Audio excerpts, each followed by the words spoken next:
አሰላሙ አለይኩም ወራህመቱላሂ ወበረካቱሁ። ውድ የቻናላችን ተከታዮች እንደምን ናችሁ? ዛሬ ይዤላችሁ የመጣሁት ታሪክ ከሁሉም ታሪኮች በላይ ልዩ ነው። አዎ ልዩ።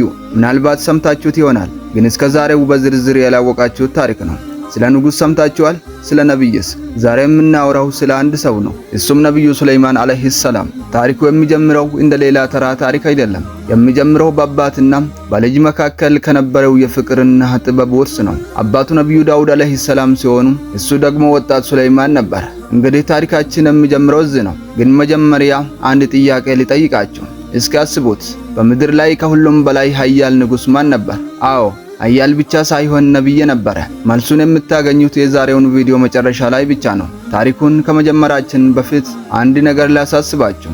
አሁኑኑ ሰብስክራይብ አድርጉና የደውል ምልክቷን ተጫኑ። ምክንያቱም እንዲህ አይነት አስደናቂ ታሪኮች እንዳመልጣችሁ። ነብዩ ሱለይማን አለይሂ ሰላም ከልጅነቱ ጀምሮ እጅግ ብልህና አስተዋይ ነበር። ገና ልጅ ሳለ አባቱ ነብዩ ዳውድ አለይሂ ሰላም በሁለት ሰዎች መካከል የተፈጠረን ክርክር እንዲያጣሩ ጠየቁ።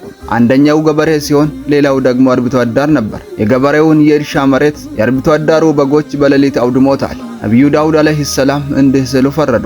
የአርብቶ አደሩ በጎች ለገበሬው ተላለፉ። ግን ሱለይማን አለይሂ ሰላም ገና ልጅ እያለ እንዳለ፣ አባቴ ሆይ በሌላ መንገድ ብንፈርድ ይሻላል። ገበሬው የአርብቶ አደሩን በጎች ወስዶ ወተታቸውን ይጠጣም፣ ጸጉራቸውን ይጠቀም። አርብቶ አደሩ ደግሞ የገበሬውን መሬት መልሶ ያምረት። መሬቱ ሲያገግም አርብቶ አደሩ በጎቹን ይወስዳል። ይህ የሱለይማን ፍርድ ከዳውድ ፍርድ የበለጠ ትክክለኛ ነበር። አላህም ሱብሃነሁ ወተዓላ ለሱለይማን ነብይነትና ሰፊ ዕውቀትን ሰጠው። ይህ የሚያሳየን አላህ ለሱለይማን ከልጅነቱ ጀምሮ ልዩ ሞገስን እንደሰጠው ነው። አላህ ሱብሃነሁ ወተዓላ ለነብዩ ሱለይማን የሰጠው ችሎታዎች ከሰው ልጅ ችሎታ በላይ ነበሩ። አንደኛ፣ የእንስሳትን ቋንቋ መረዳት። ሱለይማን አለይሂ ሰላም የወፎችን፣ የጉንዳኖችንና የሌሎችን እንስሳት ቋንቋ ይረዳ ነበር። አንድ ጊዜ ከሰራዊቱ ጋር ሲጓዝ ጉንዳኖች የሰጡትን ማስጠንቀቂያ ሰምቶም ሰራዊቱ መንገዳቸውን እንዲቀይሩ አዘዛቸው። ጉንዳኖቹ ለወገኖቻቸው ወደ ቤታችሁ ግቡ፣ ሱለይማንና ሰራዊቱ እንዳይረግጣችሁ ሲሉ ሲናገሩ ሰምተዋል። ሁለተኛ፣ ንፋስን መቆጣጠር። ንፋስን እንደ መጓጓዣ ይጠቀምበት ነበር።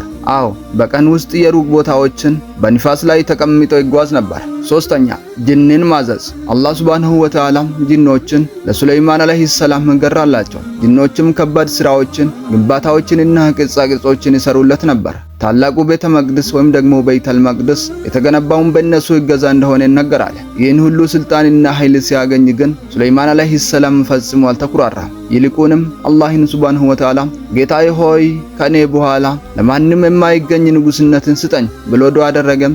አላህም ለሱ ሰጠ። አንድ ቀን ሱለይማን አለይሂ ሰላም ሰራዊቱን ሲፈትሽ አንድ ወፍ ሁድሁድ የሚባል ጠፋበት። ሱለይማን በጣም ተናደደ። ለምን ጠፋህ? መልስ ካልሰጠኝ እቀጣሃለሁ አለ። ሁድሁድም ተመለሰና እንዳለ ጌታዬ ሆይ የሰባን ህዝብ አይቻለሁ። እዛች ሀገር ላይ አንዲት ሴት ንግስት ሆና ትገዛለች። በጣም ኃያል ናት። ነገር ግን እርሷና ህዝቧ አላህን ሱብሃነሁ ወተዓላ ትቶ ፀሐይን ያመልካሉ። ሱለይማን አለይሂ ሰላም ይህን ሲሰማ ወዲያውኑ ለንግስቲቱ ብልቅስ ደብዳቤ ላከ። ደብዳቤውም እንዲህ ይላል፣ በአላህ ስም እጀምራለሁ፣ ወደ እኔ ኑ፣ ሙስሊም ሁኑ። ንግስቲቱ ደብዳቤውን ስታነብ ተደነቀች።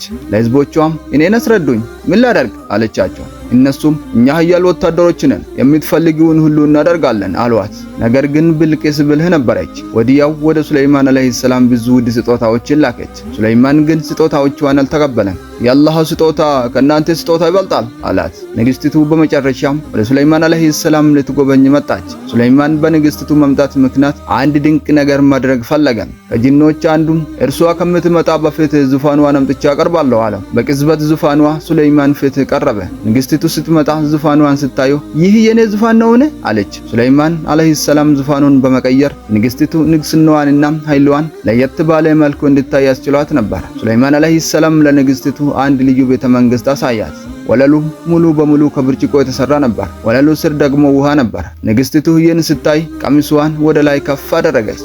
ምክንያቱም ወለሉ ውሃ ነው ብላ ስላሰበች። ሱለይማን አለይሂ ሰላም እንዳለ አትፍሪ፣ ይህ ወለል ከብርጭቆ ነው የተሰራው። በዚህ ጊዜ ንግስቲቱ ብልቅስ የሱለይማንን ጥበብና ኃይል እንዲሁም የአላህን ሱብሃነሁ ወተዓላ ታላቅነት ተረዳች። ጌታዬ ሆይ እኔ ራስን በድያለሁ። ከሱለይማን ጋር የዓለማት ጌታ ለሆነው ለአላህ እጄን ሰጥቻለሁ። አለች። ንግስቲቱ እስላምን ተቀበለች። ሱለይማን አለይሂ ሰላም እውነተኛውን መንገድ እስላምን አሳያት። ይህ ታሪክ የሚያሳየን እውነተኛው ኃይል ያለው ገንዘብና ስልጣን ሳይሆን አላህን ሱብሃነሁ ወተዓላ መፍራትና መታዘዝ መሆኑን ነው። ሱለይማን አለይሂ ሰላም ንጉሳዊ ነብይ ነበር። ይህንን ያገኘው ግን በተራው ስራ አይደለም፣ በዱዓው በታዛዥነቱና በአላህ ላይ በነበረው ጥልቅ እምነት ነበር። ታሪኩ ሲያበቃም ሱለይማን አለይሂ ሰላም ሞት ሲመጣለት በዱላ ላይ ተደግፎ ነበር። ጅኖች ግን እሱ መሞቱን አላወቁም። አላህ ሱብሃነሁ ወተዓላ ትልን ወደ ዱላ ልኮም ዱላውን ሲበላው ሱለይማን አለይሂ ሰላም ወደቀ። ያነ ጅኖችም እርሱ መሞቱን አወቁ። የሱለይማን አለይሂ ሰላም ታሪክ የሚያስተምረን ዋናው ትምህርት ምንድነው? አንደኛ እውነተኛው ስኬትና ኃይል በአላህ እጅ ነው። ሁለተኛም ታላቅ ስጦታዎች ሲሰጡን ከትዕቢት ይልቅ ለአላህ የምስጋና ስጁድ ማድረግ የተሻለ ነው። ውድ ተመልካቾቻችን ይህ የሱለይማን አለይሂ ሰላም አስደናቂ ታሪክ ነው። ይህን ቪዲዮ ከወደዳችሁት ላይክ አድርጉት። ይህ ታሪክ ለብዙ ሰዎች እንዲደርስ ሼር አድርጉ። ሰብስክራይብ ካላደረጋችሁ ደግሞ አሁኑኑ አድርጉና የደውል ምልክቷን ተጫኑ። ወደፊት እንደዚህ አይነት ትምህርት ሰጪ ታሪኮችን ይዤላችሁ እመጣለሁ። እስከዛው ድረስ ወሰላሙ አለይኩም ወራህመቱላሂ ወበረካቱሁ።